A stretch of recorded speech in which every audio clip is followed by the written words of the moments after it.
Ada gak sih momen-momen yang paling indah dalam hidup Umi ketika Umi sama Gusnya itu bersama?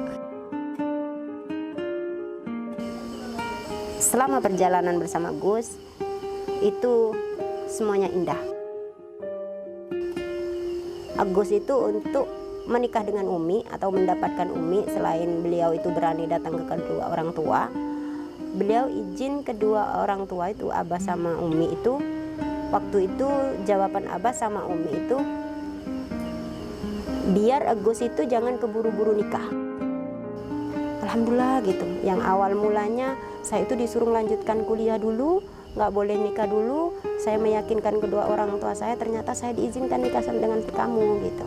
Dan disitulah saya sangat bersyukur kepada Allah gitu. Langsung di tempat itu juga, detik itu juga, saya tanpa mengenal, di situ ada beberapa, mungkin ya ada beberapa orang di emperan rumah, langsung spontan sujud syukur. Waktu perjalanan dari bandara sampai ke rumah itu sekitar 2 jam naik bis. Itu bersandar aja di pundak Umi, bersandar aja. Umi suruh suruh tidur nggak mau. Dia cuma elus-elus pipi Umi, dilus-elus, katanya kangen gitu. Adakah sesuatu hal yang dimana Umi sama Gusnya itu menyukai hal-hal yang sama? Misalnya dalam bidang hobi atau apapun itu, dalam menyukai hal sesuatu yang sama itu apa? Iya, salah satunya perjuangan.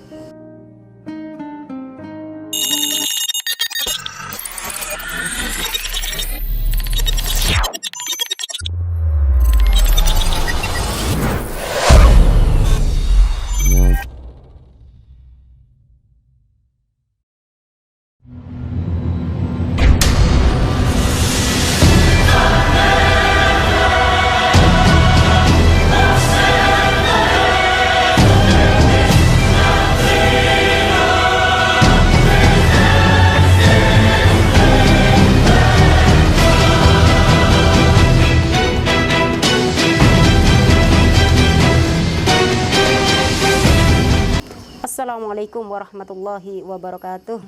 Sahabat-sahabat GIF dan juga sahabat Ulo dimanapun berada, alhamdulillahirrabbilalamin. Puji syukur kehadirat Allah subhanahu wa ta'ala, dimana kita masih diberikan kesehatan oleh Allah. Semoga kita semua dijaga oleh Allah. Yang dalam keadaan sakit segera diberi kesembuhan, yang dalam keadaan kesusahan semoga Allah angkat penyakitnya, sakitnya, kesusahannya.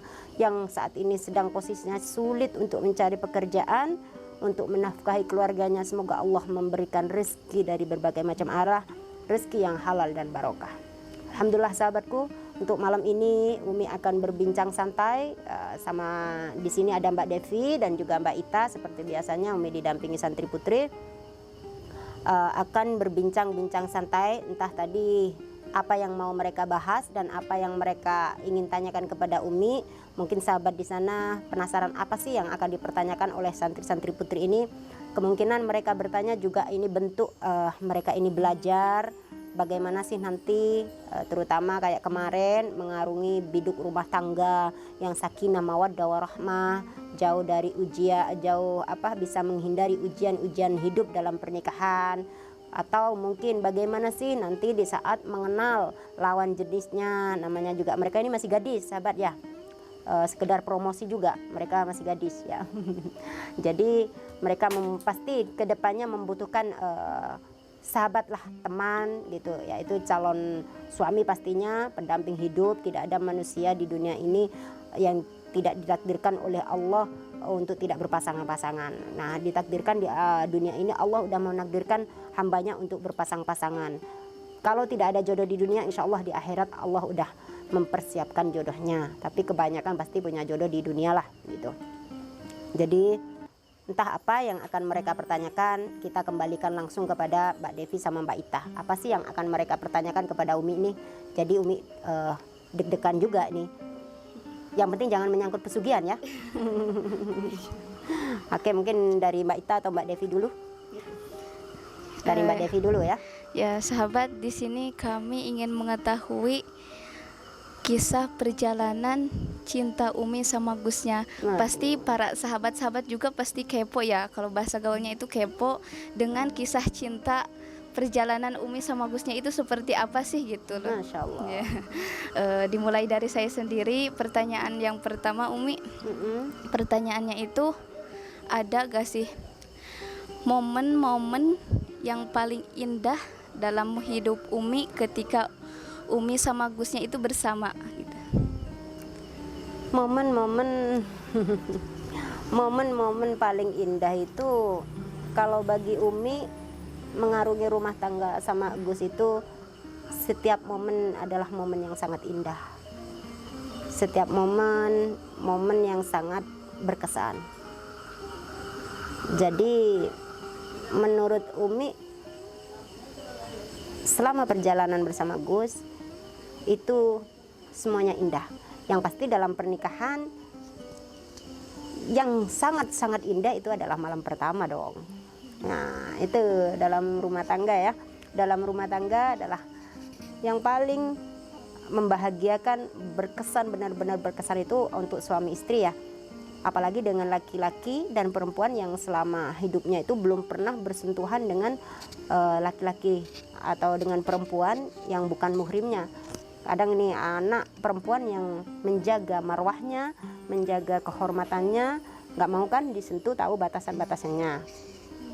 Dan hanya bersentuhan dengan mungkin kakak kandungnya atau dengan bapaknya. Nah, disitulah kesan yang sangat mungkin tidak bisa dilupakan di saat kita malam pertama punya suami gitu. Jadi itu adalah momen yang pastinya sangat indah, sampai kita tua pun nggak akan pernah dilupakan gitu ya. Jadi di situ kalian nanti kalau menikah pasti punya momen yang sangat-sangat indah ya. Pastinya semua momen itu indah kalau dengan orang yang kita sayangi, dengan orang yang kita cintai, pasti momen apapun itu pasti indah, menyenangkan gitu ya, gitulah.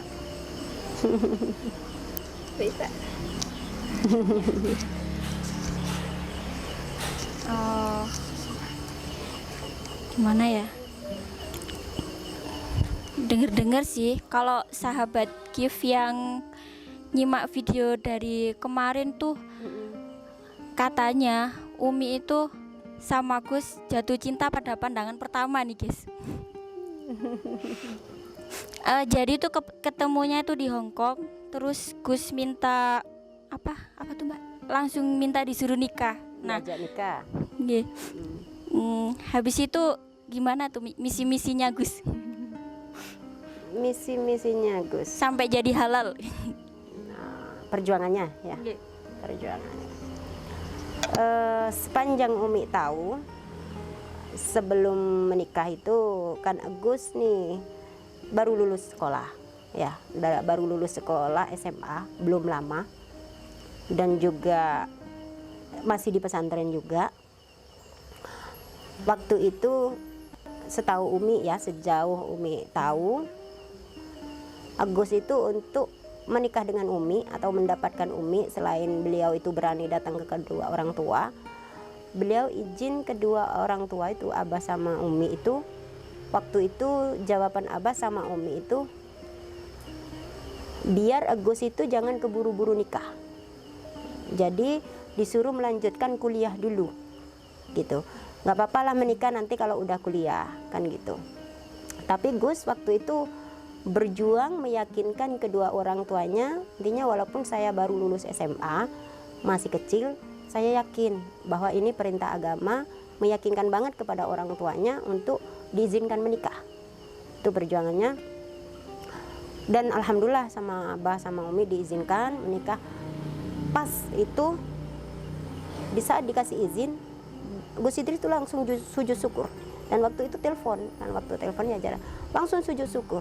Entah sujud syukurnya itu karena saking senengnya atau apa ya, beliau bilang gini, alhamdulillah gitu. Yang awal mulanya saya itu disuruh melanjutkan kuliah dulu, nggak boleh nikah dulu, saya meyakinkan kedua orang tua saya, ternyata saya diizinkan nikah dengan kamu gitu. Dan disitulah saya sangat bersyukur kepada Allah gitu. Langsung di tempat itu juga, detik itu juga saya tanpa mengenal, di situ ada beberapa, mungkin ya ada beberapa orang di emperan rumah, langsung spontan sujud syukur. Mungkin itu bentuk saking senangnya atau bagaimana, Umi juga kurang tahu. Nah, itu sebagian dari perjuangan Gus untuk mendapatkan Umi. Terus yang kedua, yang ketiga ya, selain ke orang tua sama ke Umi. Waktu itu Gus itu pinginnya ketemu dengan Umi setelah setelah diterima sama orang tua Umi dan diizinkan oleh orang tua. Nah, waktu itu ini udah menikah ya. Saking Agus kangennya sama Umi, itu posisinya sakit parah. Sakit parah, beliau bilang gini, saya kangen sekali gitu kan. Saya rindu sekali dengan kamu dan saya saat ini sakit parah gitu. Panas memang, sakit parah. Yang bisa ngobatin saya ini, saya bisa sembuh kalau saya bisa ketemu dengan sampean gitu. Saya bisa sembuh gitu ya. Bisa sembuh dari sakit saya, walaupun saya minum obat saya nggak akan sembuh. Dan saya bisa sembuh kalau bisa berjumpa dengan kamu. Akhirnya ya, uang nggak punya, pasti ke Hong Kong dan ke Indonesia tiket mahal. Ya, tiket itu sekitar waktu itu udah sekitar 3 juta. Dia itu cari utangan, ya, di dalam posisinya sakit, cari utangan, berangkat ke Hong Kong. Setelah dapat utangan, spontan waktu itu juga, cuman pakai kaos oblong warna putih, yang udah jelek juga, ya, Masya Allah ya.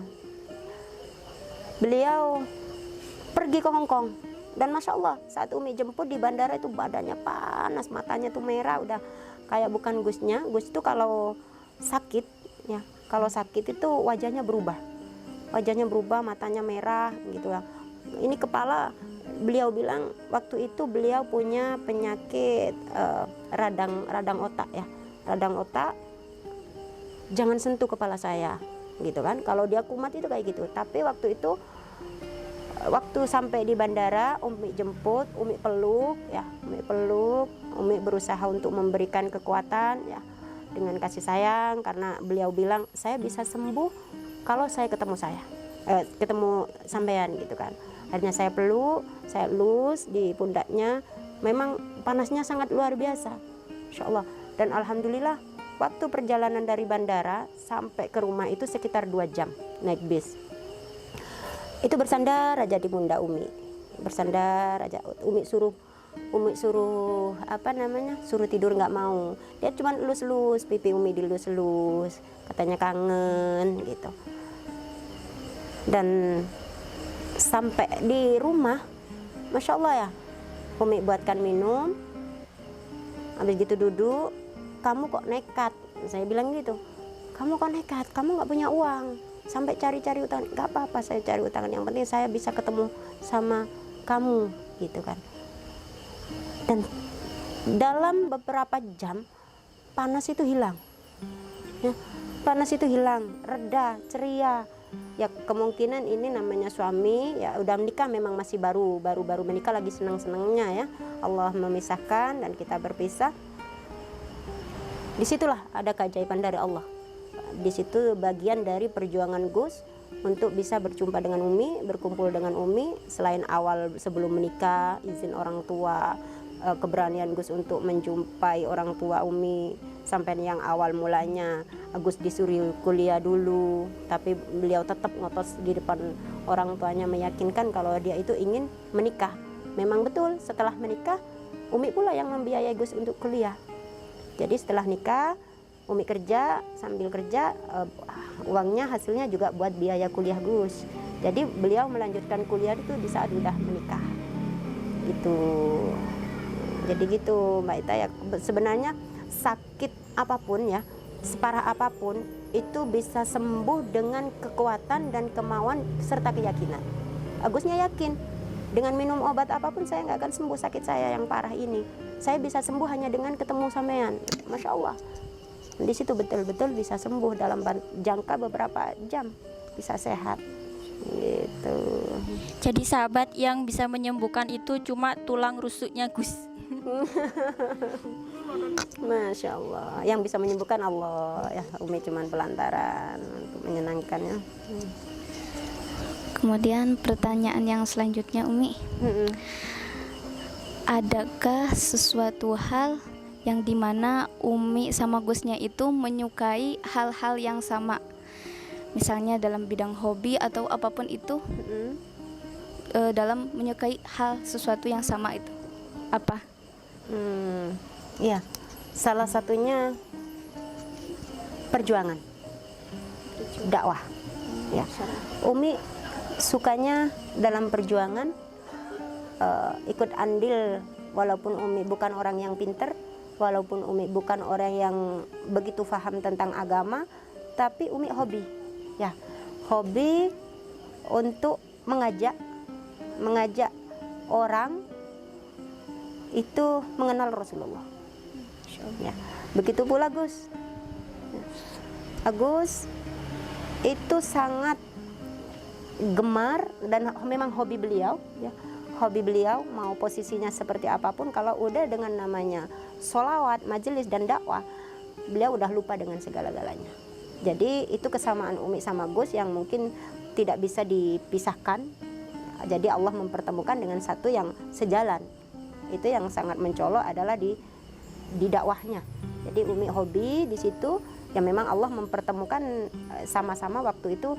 Gus dalam sisi dakwah, Umi juga udah memegang majelis. Jadi alhamdulillah Allah menyatukan di situ, nggak ada perbedaan di situ. Ya, itu yang sangat mencolok di dakwah. Jadi sama-sama suka, sama-sama cinta dengan perjuangan dan dakwah. Gitu. Ya sahabat, ini patut kita contoh ya, bagi anak-anak muda yang ingin mencari jodoh atau pasangan.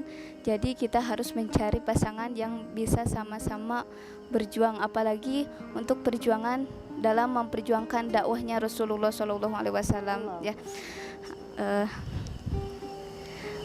Masya Allah. Baita. Gak apa-apa, dipegang aja mic-nya ya, biar suaranya nggak bocor. Dipegang aja.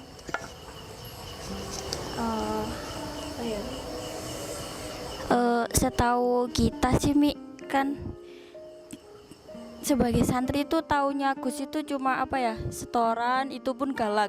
Terus ketika Umi sama Gus ngumpul sama santri, itu pun ketika ada ketika mendidik kita gitu. Terus selebihnya itu Gus bisa baper nggak sih aslinya? Apa memang galak terus? Masya Allah. Ya, Agus itu kalau mendidik Al-Quran, beliau pernah bilang ke Umi gini, Al-Quran itu tidak bisa dibuat main-main. Dan saya waktu nyantri di pondok, sampai sama guru saya itu diludahi. Galaknya luar biasa gurunya. Gurunya galak sekali. Tapi Masya Allah. Lagi cerita apa nih? Ikutan dong. Ada sayang, lagi cerita tentang Abi. Oh, jangan ikut-ikutan kamu. Sini. Lagi video ya, maaf nih. Kalau lagi sedih, tapi ikutan lah. Masa nggak boleh? Boleh. Sini duduk sama Umi sayang. Cerita apa sih? Aku kok penasaran. Oh, cerita apa? Cerita tentang Abi nih. Nanti ikut cerita tentang Abi ya. Ya. Intinya itu lanjut ya, tentang apa namanya? Taruh sini aja, sayang. Intinya kalau tentang Al-Quran, Agus pernah bercerita sama Umi tidak akan main-main. Karena kalau nggak benar ya wajib untuk dibenarkan. Gitu. Saya dulu menuntut ilmu ngaji Al-Quran tuh sampai sama guru saya itu diludahi. Guru saya itu galak sekali. Tapi Masya Allah, kata beliau, santri-santrinya berkah didikan guru yang galak itu tadi, semua jadi ulama, rata-rata jadi ulama. Gitu. Jadi apa yang diterapkan oleh Gus Idris ini nyontoh apa yang beliau dapat dari gurunya. Karena Gus Idris berharap santri-santrinya itu bisa nanti di saat Gus Idris itu udah wafat, bisa melanjutkan perjuangan beliau. Itu harapan beliau. Itu kalau mendidik santri ya. Dan selain Al-Quran memang tidak buat main-main gitu kan. Kalau sebenarnya Gus itu, Insya Allah ya, beliau itu orangnya romantis sekali.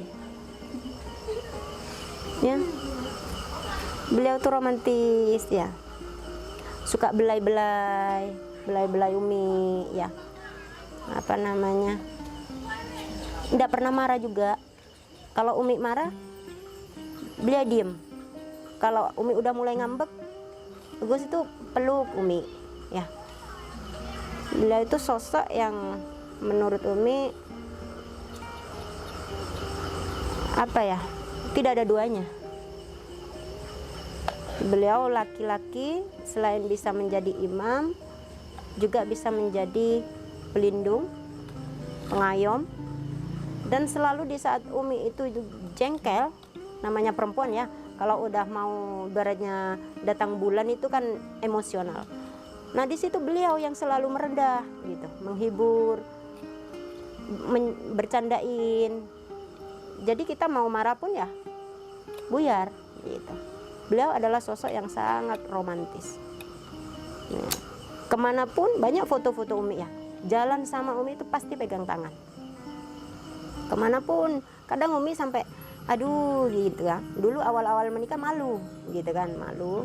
Kemana-mana dipegang tangan, di pasar, di mall, di tempat keramaian, dimanapun. Sampai selama Umi pulang nih, belum pernah Umi itu nggak diajak kalau beliau pergi. Sampai Umi bilang gini, Bi, apa Abi ini nggak malu?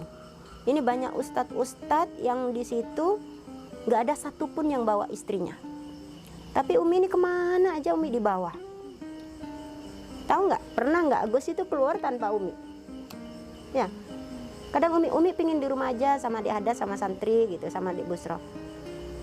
Jawaban Gus, kalau saya nanti melirik perempuan lain gimana? Kamu yang juga menanggung dosa. Sampai banyak ulama-ulama besar loh, banyak guru-guru beliau, para habaib, itu nggak ada yang bawa istrinya. Tapi kemanapun Umi selalu diajak. Ini yang membuat Umi ini juga salut ya, Masya Allah ya, jawaban beliau, kalau istri saya ada di samping saya nggak ada waktu untuk melirik perempuan lain. Saya nggak mau zina mata. Bahkan ya, kadang mendidik kalian aja, Umi suruh dampingi. Nggak tahu suruh duduk di situ. Orang mungkin ini, kebanyakan orang dikira Umi ini tipe orang yang suka cemburu, ya, sehingga kemana-mana ikut Gus. Sebenarnya itu bukan kemauan Umi, bukan kemauan Umi, gitu. Kalau Umi sih lebih seneng mungkin main sama Hada, sama Busro gitu. Ya udahlah, kamu laki-laki bareng laki-laki lah gitu kan. Apalagi kadang musawaro kan. Umi juga kadang nggak nyaman kan, ikut aja dikira orang kok nggak dikasih kebebasan suaminya gitu. Tapi Gusnya sendiri yang nggak mau. Pokoknya kemanapun saya pergi, saya harus didampingi. Nah begitu. Umi juga nggak tahu ini laki-laki kenapa kayak gini gitu. Kenapa kayak gini? Apakah karena sayangnya sama Umi, atau takutnya kehilangan Umi, atau gimana? Umi juga nggak tahu. Atau karena Umi galak jadi takut.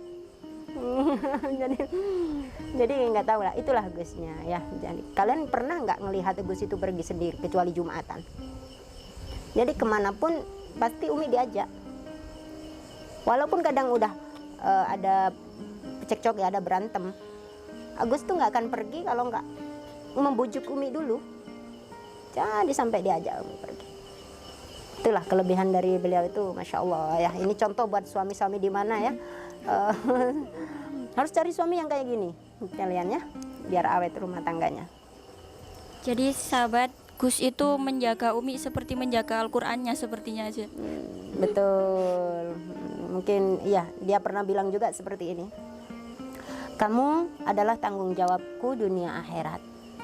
Di saat kamu ada di sampingku, maka itu adalah tanggung jawab kamu sebagai istriku, agar tidak dibuat mainan orang lain, agar orang lain juga tidak sembarangan sama kamu. Kalau mereka tahu ada aku, maka mereka juga nggak akan buat perempuan gitu. Karena perempuan kalau udah punya suami itu adalah tanggung jawab suami. Begitu. Oke, baik. Mungkin ada lagi yang akan kalian pertanyakan kepada Umi. atau menyangkut Gusnya juga?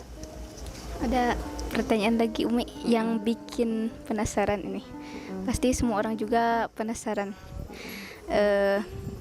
Pertanyaannya, sebesar apakah cinta Umi terhadap Gusnya?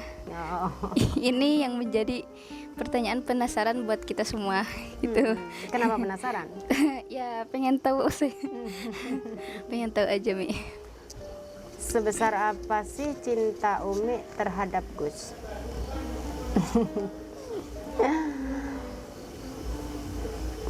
Cinta Umi kepada Gus itu tiada batas. Jadi Umi berharap cinta Umi kepada Gus ini Allah selalu jaga sebagai cinta suci karena Allah semata. Jadi mau posisinya Gus itu jatuh miskin semiskin-miskinnya sekalipun, semoga hati Umi tetap dijaga sama Allah untuk tetap menyayangi dan mencintai Gus.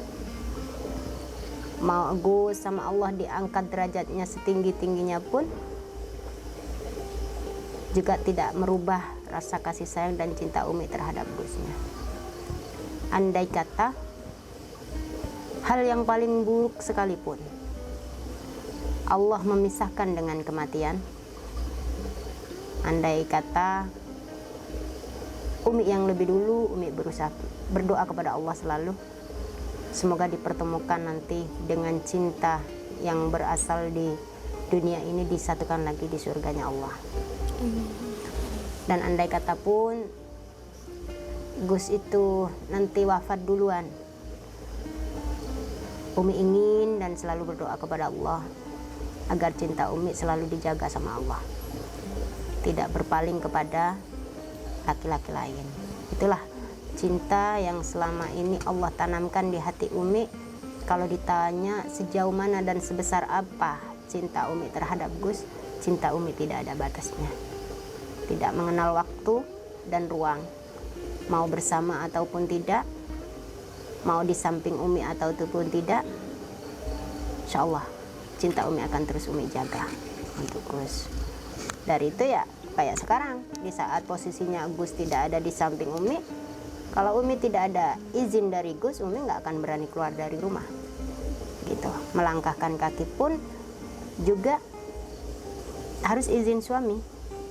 Dan ini ada riwayat seorang perempuan mulia ya, Masya Allah ya, yang dicintai oleh Allah. Ada suatu kisah ya, di sini seorang istri yang ditinggal pergi oleh suaminya. Suaminya berpesan, kamu jangan pergi dari rumah di saat saya nggak ada sebelum izin saya. Dan waktu itu ibu perempuan ini sakit parah ya, sakit parah. Akhirnya sama keluarga orang tua si istri itu didatengin, dikasih kabar kalau ibumu sakit parah, pulanglah. Lalu jawaban istri itu, saya nggak berani melangkahkan kaki saya keluar dari rumah karena suami saya berpesan saya tidak boleh keluar rumah. Habis gitu tambah parah ibunya. Datanglah lagi saudaranya untuk membujuk istri ini tadi untuk datang ke rumah orang tuanya yang udah sakit parah. Tapi tetap kekeh, karena saya tidak ada ridho dari suami dan suami saya sampai sekarang belum pulang, maka dari itu saya tidak berani melangkahkan kaki. Bahkan sampai terjadi ibunya perempuan ini, istri ini, saya lupa namanya siapa ya, itu masih di zaman Rasul, kalau nggak salah di zaman Rasulullah ya, sampai ibunya wafat. Pasti bersedihlah sampai ibunya meninggal. Di detik-detik ibunya meninggal, sampai dikubur pun dari keluarganya menjemput ini perempuan, dia tetap kekeh, saya tidak mau pulang karena saya tidak ada izin dari suami saya dan suami saya enggak. Karena kemuliaannya, ketaatannya. Nah, ini sangat penting sekali ya, seorang istri itu taat kepada seorang suami setelah menikah ya. Walaupun itu orang tuanya sendiri yang memanggilnya untuk pulang, tapi menurut hukum Allah itu suami tetap diutamakan. Dia tidak pulang, tapi Masya Allah ada kabar dari Rasulullah, kalau nggak salah itu dari Rasulullah ya, bahwa karena kemuliaan anaknya ini tadi, ibunya masuk ke surga karena ketaatan anaknya. Masya Allah, di dunia dipisahkan karena seorang anak yang begitu tawadu kepada suami, menjaga kehormatan dirinya di saat suami tidak ada, bahkan dalam posisi orang tuanya meninggal sampai dikubur pun sedih, dia sedih ya, tapi dia tetap percaya hukum Allah kalau seorang istri itu harus taat kepada suami. Dari situ beliau tidak mau melanggar. Alhamdulillah dengan ketaatannya kepada suami ini, karena kalau belum menikah itu kan ridho Allah pada orang tua. Tapi kalau udah menikah, ridho Allah ada di suami. Kalau suami bilang jangan, ya jangan keluar. Maka dari posisi Umi pun sekarang suami nggak ada, Gus nggak ada di sini. Kalau mau melangkahkan kaki pun harus izin suami. Ya kalau suami nggak bisa waktu itu, ya, pesan harus izin ke mertua. Gitu. Karena udah dipesan kalau saya nggak ada komunikasi, nggak bisa dihubungin karena posisi saya kayak gini, maka izinlah ke orang tua. Nah itu kan udah dikasih amanah. Jadi barulah Umi melangkahkan kaki keluar dari pondok. Begitu, ini pelajaran buat kalian juga nanti di saat kalian udah menjadi seorang istri, ya. Karena tanggung jawab suami itu berat. Beratnya di mana? Di saat istrinya itu masuk neraka, maka suaminya juga akan kegeret. Beda kalau suamimu masuk neraka, istri nggak ikut campur, ya. Istri nggak dituntut sama Allah. Tapi kalau seorang istri yang masuk neraka, maka suamimu yang kena imbasnya, suamimu yang akan dimintai pertanggungjawaban. Maka jangan mentang-mentang kita jadi istri tidak taat kepada suami. Lalu suami yang seperti apa? Ya, yang suami takut kepada Allah pastinya. Gitu, ya. Cukup mungkin. Ada lagi mungkin pertanyaannya? Masya Allah, sahabat, sangat memotivasi bagi kita semua ya. Jadi ingin segera menikah. Ya pengen nikah kalau misalnya udah ada jodohnya, Mi. Ya, doa kepada Allah, ya semoga dikasih jodoh yang soleh, gitu ya, yang sejalan cinta perjuangan, biar nggak nyerimpetih, biar nggak jadi hambatan di saat kamu suka kepada Rasulullah, cinta dengan dakwahnya Rasulullah, maka berdoa kepada Allah semoga disatukan dengan orang yang sama-sama pecinta dakwah. Gitu.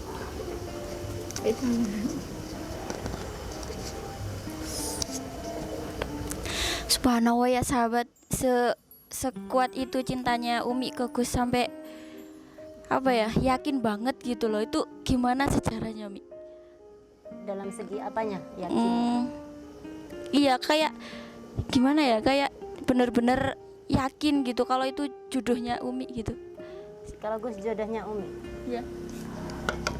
Umi itu pernah sedikit membaca bahwasannya orang yang baik pasti Allah udah menyiapkan juga dengan jodoh yang baik.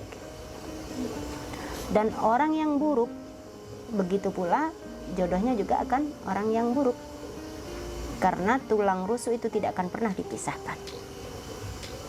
Jadi kalau kita ragu dengan pasangan kita, bagaimana kita akan melangkah mengarungi rumah tangga?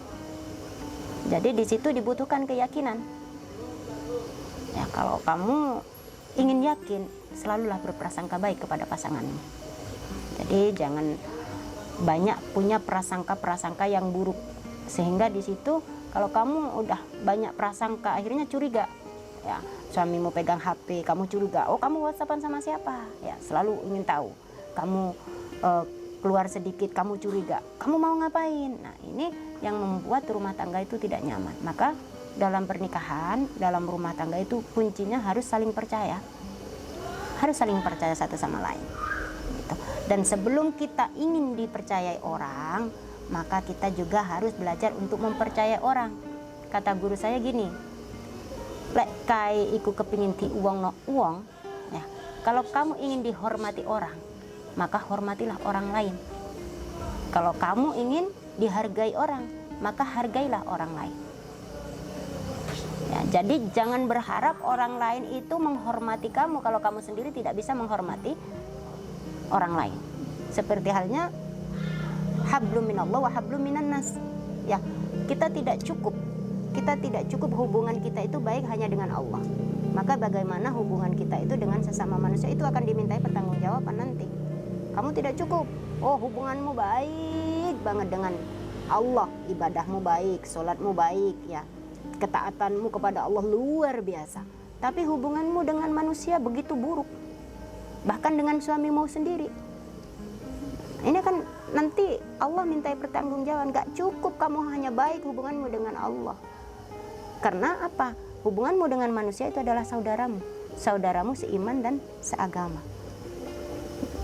Itu apalagi dengan suami. Maka ini harus benar-benar baik. Karena apa? Suami itu adalah orang yang, suami dan istri itu adalah orang terdekatmu. Setelah kamu menikah, bukan lagi orang tua, bukan lagi dengan anak. Anak besar, masih kecil bersama kamu, begitu dekat. Tapi di saat udah besar, dia udah sibuk dengan kehidupannya, udah sibuk dengan rumah tangganya. Belum tentu kamu sakit pun bisa jenguk kamu. Tapi kalau suami, kamu ada masalah sekecil apapun dengan istri, curhatnya kamu itu nanti kepada suamimu dan kepada istrimu. Gitu. Jadi harus yakin dengan pasangan kita. Karena itu adalah, kita ini adalah tulang rusuknya, dan perbedaan itu pasti ada, tapi karena bengkok ya, tulang rusuk yang bengkok di situ. Jadi saling melengkapi. Itu aja. Jadi harus yakin. Kalau kamu nggak yakin dengan pasanganmu, kamu lebih baik jangan menikah. Karena di tengah jalan nanti pasti apa ya, akan banyak tuntutan-tuntutan. Gitu, Maita. Harus yakinlah pada dirimu sendiri sehingga kamu bisa yakin kepada orang lain, termasuk kepada pasanganmu. Yang intinya saling percaya antara satu sama yang lainnya. Betul. Dan sangkut pautkanlah semuanya sama Allah. Allah, dimanapun kita libatkan Allah, insya Allah. Pertanyaan lagi, Mi. Cita-cita apa yang saat ini Umi sama Gusnya belum tercapai? Dan bagaimana kedepannya, apa yang Umi inginkan kedepannya gitu, untuk pondok, untuk kebaikan santri-santri di sini, dan ya gimana? Kalau cita-cita saya sama Gus itu sebenarnya banyak sekali. Ya, bolehlah kita bercita-cita ya. Karena berawal dari cita-cita itulah kita bisa meraih impian. Karena kalau kita tidak ada cita-cita, maka kita ya di situ-situ aja, kita nggak akan pernah maju ke depan gitu. Tapi kalau kita punya cita-cita, maka kita bagaimana untuk meraih cita-cita itu tadi, sehingga kita bekerja keras, berusaha, ikhtiar, dan berdoa dengan adanya cita-cita. Cita-cita yang sangat menonjol untuk saat ini, satu, sebenarnya dalam jangka dekat ini kan Umi sama Gus itu ingin mendirikan masjid gitu. Umi sama Gus itu ingin membangun masjid, tapi berhubung Allah punya rencana yang jauh lebih indah, ya cita-cita itu kita tunda dulu. Bahkan saya sama Gus itu nggak ada cita-cita untuk membangun rumah pribadi untuk saat ini. Jadi memang sampai detik ini saya sama Gus nggak punya rumah pribadi. Kamu tahu sendiri, saya juga numpang pada kalian, ya, numpang kamar, itu pun milik santri, yang milik pesantren. Sampai detik ini Umi sama Gus itu nggak punya rumah pribadi, dan memang belum terbesit untuk punya rumah, gitu.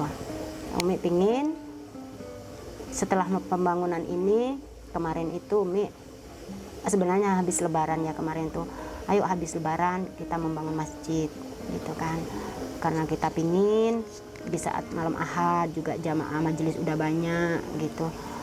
Kayak dulu kan kalau udah nggak musim hujan ini sampai penuh kan, di lapangan sini sampai penuh, sehingga kayaknya itu gimana ya, di saat sholat jamaah di masjid tiap pagi siang malam dengar Quran ya, kayak di pesantren-pesantren yang lain. Umi itu kalau menjelajahi pesantren ya, Malam itu nggak pernah ada yang berhenti, bergantian para santri itu membaca Al-Quran. Dan itu adalah dambaan dan impian Umi, pesantren ini tidak pernah sepi dengan santri yang membaca Al-Quran. Itu harapan Umi ke depan. Dan ini belum terwujud, semoga Allah memberikan rezeki, entah dari mana rezekinya nanti. Dan setelah Gus nanti berkumpul dengan kami, itu adalah cita-cita yang sangat kami harapkan. Itu yang pertama. Terus yang kedua, selama Umi sama Gus menikah ini belum pernah pergi bareng ke makamnya Rasulullah. Ya, jadi dulu kita perginya ke sana sendiri-sendiri. Umi pergi ke sana itu tanpa Gus, dan Gus ke sana juga tanpa Umi. Dan di sini setelah mengarungi rumah tangga ini, memang rencananya mau berangkat ke sana, bahkan sama Abah sama Bunyai juga. Tapi berhubung di pending terus karena kemarin ada virus corona kan, belum bisa. Dan sekarang kan udah dibuka sama Allah. Nah, bahkan setelah ini dibuka, andai kata di Mekah itu kemarin, di Mekah ini buka, kita langsung mau ke sana memang. Dan satu cita-cita Umi sama Gus itu mau menikah. Kita biasanya kan memperbarui nikah ya. Memperbarui nikah itu mau nikah di depan makamnya Rasulullah. Itu cita-cita yang belum Umi sama Gus capai. Jadi itu diantara salah satunya adalah ingin membangun masjid. Ya, pinginlah membangun pesantren-pesantren ini sampai sebanyak-banyaknya di lingkungan sini, sampai melebar. Itu harapan ke depan. Jadinya ya Umi sama Gus itu sebelum cita-cita Umi pribadi ya, cita-cita Umi itu sebelum Umi itu dipanggil sama Allah, kembali kepada Allah, Umi ingin menghabiskan sisa hidup Umi ini untuk bagaimana perkembangan pesantren ini, dan bagaimana untuk kemajuan majelis ini, bagaimana untuk kedepannya mendidik santri-santri ini bisa terbentuk penghafid-penghafid Al-Quran. Ya, kita nggak tahu Allah yang menggerakkan santri itu kapan datangnya, dari mana datangnya, kita kan nggak tahu. Jadi ada lagi satu cita-cita Umi sama Gus itu pingin punya pesantren itu kalau bisa seluruh santrinya itu nggak bayar. Itu harapan dan cita-cita saya sama Gus. Ya Allah, selalu andai kata Allah gitu, seandainya Allah memang benar-benar memberikan kita bisa memopong semuanya itu, saya bercita-cita, itu sering saya bicarakan sama Gus sama Umi, sering Umi bicarakan, saya ingin menampung santri ini sebanyak-banyaknya menjadi penghafid Quran tanpa dipungut biaya sepersen. Itu satu. Terus yang kedua, pingin di saat ada acara majelis malam Ahad itu, pingin memberikan dana transportasi buat seluruh jamaah yang mau datang ke majelis. Itu harapan Umi dan yang Allahumma sholli ala sayyidina Muhammad. Itu yang Umi sama Gus itu belum terwujud. Ya mungkin memang belum waktunya. Tetap aja kita tetap berprasangka baik kepada Allah lah. Apapun yang terjadi, apapun yang Allah berikan, kita jangan pernah sedikit pun punya prasangka buruk kepada Allah. Tetap selalu berprasangka baik kepada Allah. Karena yang menurut kita baik, belum tentu itu menurut Allah juga baik. Menurut kita buruk, belum tentu menurut Allah itu buruk. Tetap kita berprasangka baik dimanapun kita berada. Jadi itu harapan-harapan sama Gus diantara yang belum tercapai. Itu. Insya Allah ya sahabat, cita-citanya Umi sama Gus itu untuk kepentingan akhirat. Jadi pengen membangun masjid. Ya mudah-mudahan kita doakan, mudah-mudahan apa yang dicita-citakan beliau mudah-mudahan segera tercapai. Amin. Dan dimudahkan segala urusannya. Amin. Dan selalu disehatkan. Dan mudah-mudahan kita semua bisa berkumpul kembali bersama-sama. Amin ya. Dengan Gusnya ya. Udah ada pertanyaan lagi atau? Oh ada, oke. Baik, baik. Gimana ya, melihat cita-cita Umi sama Gus tadi yang sampai nggak boleh bayar, gratis, itu kok bisa Umi sama Gus totalitas sekali gitu, niatnya apa Mi? Niatnya apa ya? Kok bisa kuat banget gitu? Kesimpulan Umi ya, kita hidup ini untuk apa sih? Allah mengirim kita ke dunia berapa lama sih? Paling kita dikasih umur panjang, paling panjang 100 tahun. Itu pun kalau panjang. Bisa jadi di umur 40 tahun Umi sama Gus udah meninggal. Atau bisa jadi besok Umi sama Gus udah meninggal. Kalau bagi Umi, apa sih yang Umi cari di dunia ini? Dari yang asal mulanya Umi ini nggak punya apa-apa, Allah titipkan semua ini. Untuk apa sih? Andai kata Umi makan pun sendiri nggak habis, Umi pakai sendiri nggak habis juga. Lalu untuk apa? Daripada kayak gitu, mending merekrut orang-orang dari fakir miskin, ya, dari anak yatim, dari orang-orang yang nggak mampu, yang kepingin nyantri. Kita rekrut, dan hasilnya itu buat bekal kita di akhirat nanti. Kita mau nggak mau kita akan pulang. Kamu mau cantik, kamu mau kaya, kamu mau ganteng, kamu dikasih harta yang berlimpah sekalipun, kita kembali. Dan di saat kita kembali, kita nggak bawa apa-apa. Yang kita bawa kan cuma amal ibadah kita. Jadi Umi pingin di saat Umi itu kembali kepada Allah,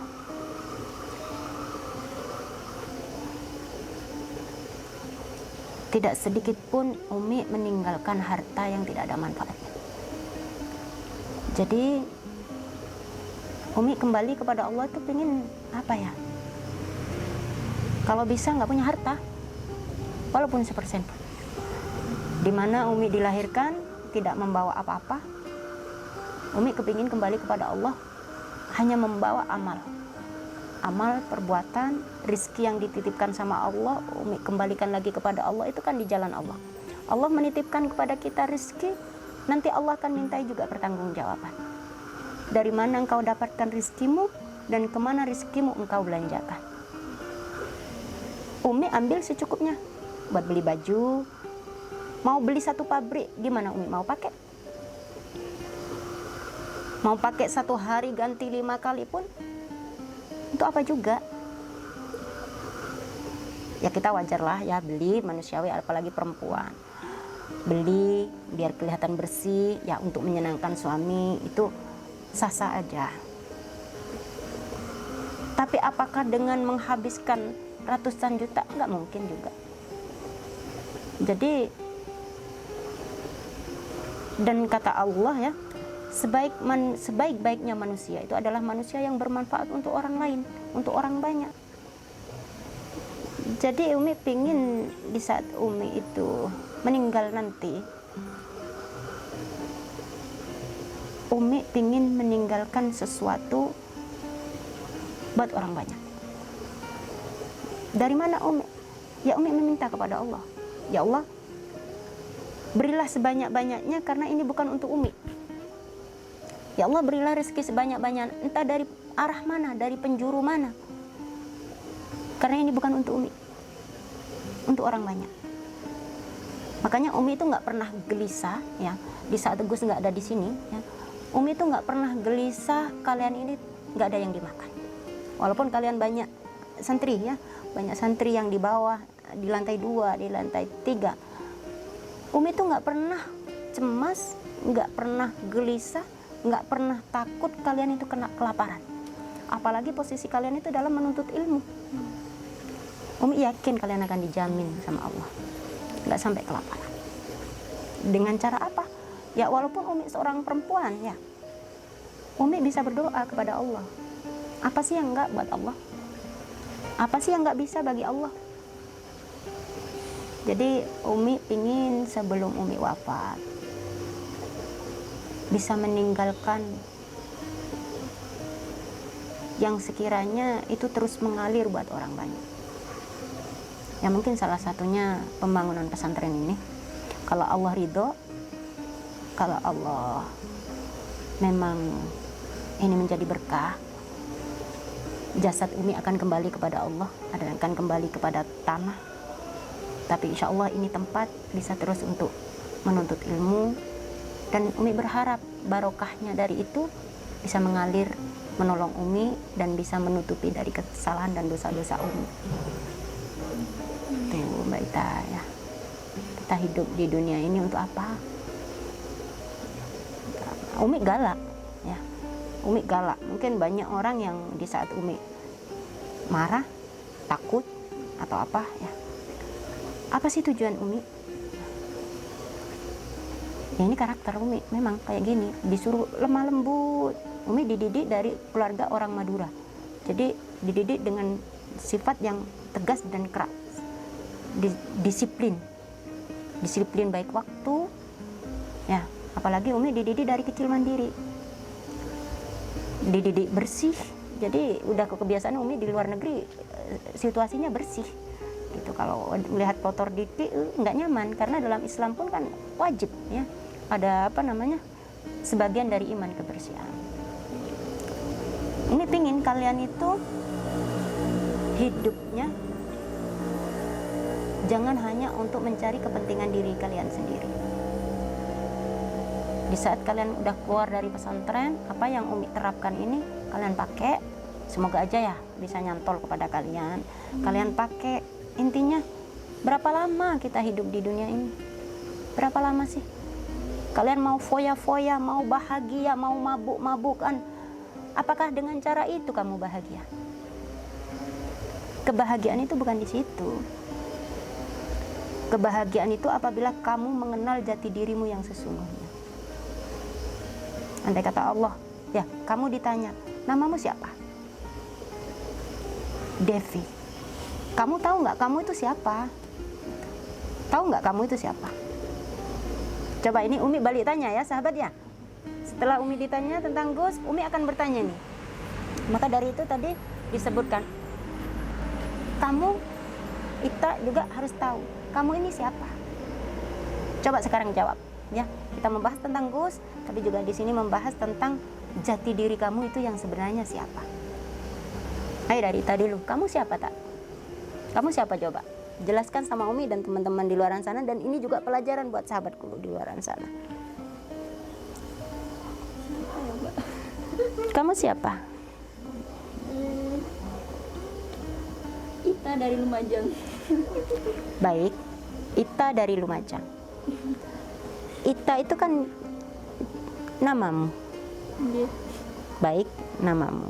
Lumajang itu kan asalmu. Nama dan asalmu. Terus kamu ini siapa?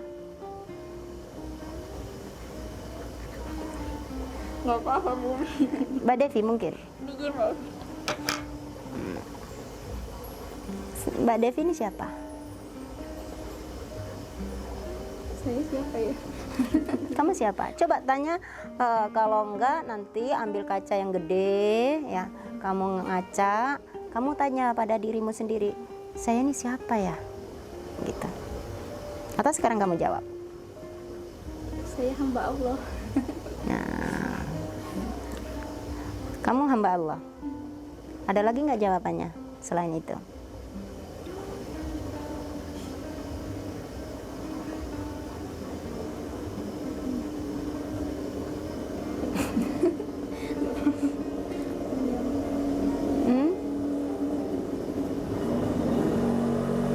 Nggak ada.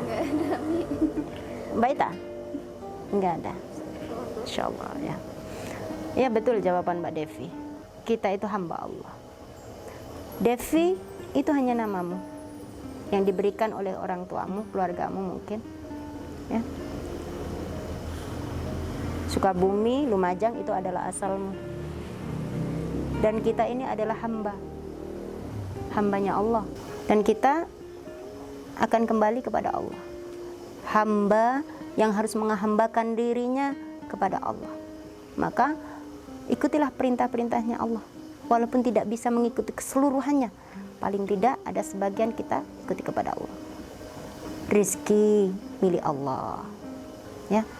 Raga kita milik Allah, nafas kita milik Allah, mata kita milik Allah. Kalau kita tidak menghambakan diri kepada Allah, terus mau kemana kita? Bumi milik Allah. Kita menginjakkan kaki ini di bumi, buminya Allah. Apakah kita mau semena-mena kepada Allah? Kalau kita mau semena-mena dan mau melanggar aturan Allah, nanti kita kembali mau kemana?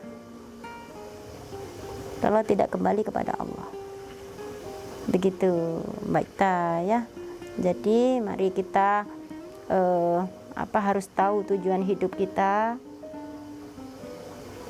akan kemana dan akan kembali kemana. Jadi sebelum kita kembali, maka kita persiapkan diri, ya. Kita dilahirkan ke muka bumi dalam keadaan suci dan bersih. Kalau bisa, kita kembali pun kepada pemiliknya juga dalam keadaan suci dan bersih. Begitu ya, walaupun kita belum bisa sempurna untuk membersihkan diri kita, siapa tahu Allah memberikan kesempatan hidup ini, masih diberikan nafas ini, nggak tahu sampai kapan, bisa jadi besok, bisa jadi detik ini setelah kita ngobrol Umi tidak ada, bisa jadi lusa Umi meninggalkan kalian. Paling tidak ya, mungkin ini video juga sebagian kenang-kenangan dari Umi. Kalau memang baik, ya semoga bisa diambil hikmahnya. Kalau memang buruk, ada perkataan dari Umi yang tidak bermanfaat, ya dibuang jauh-jauh gitu.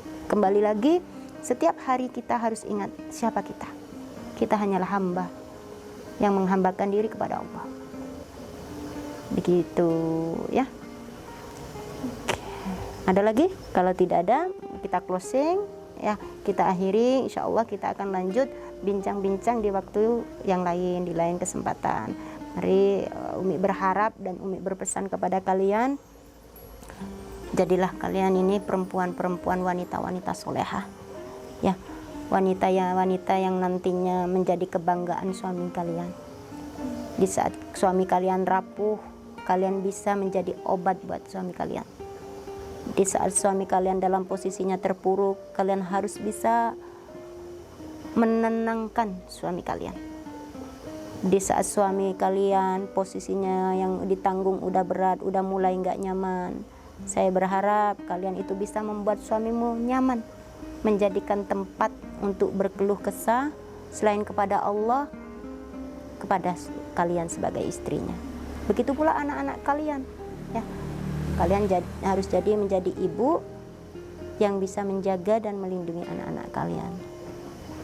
Gitu, ya.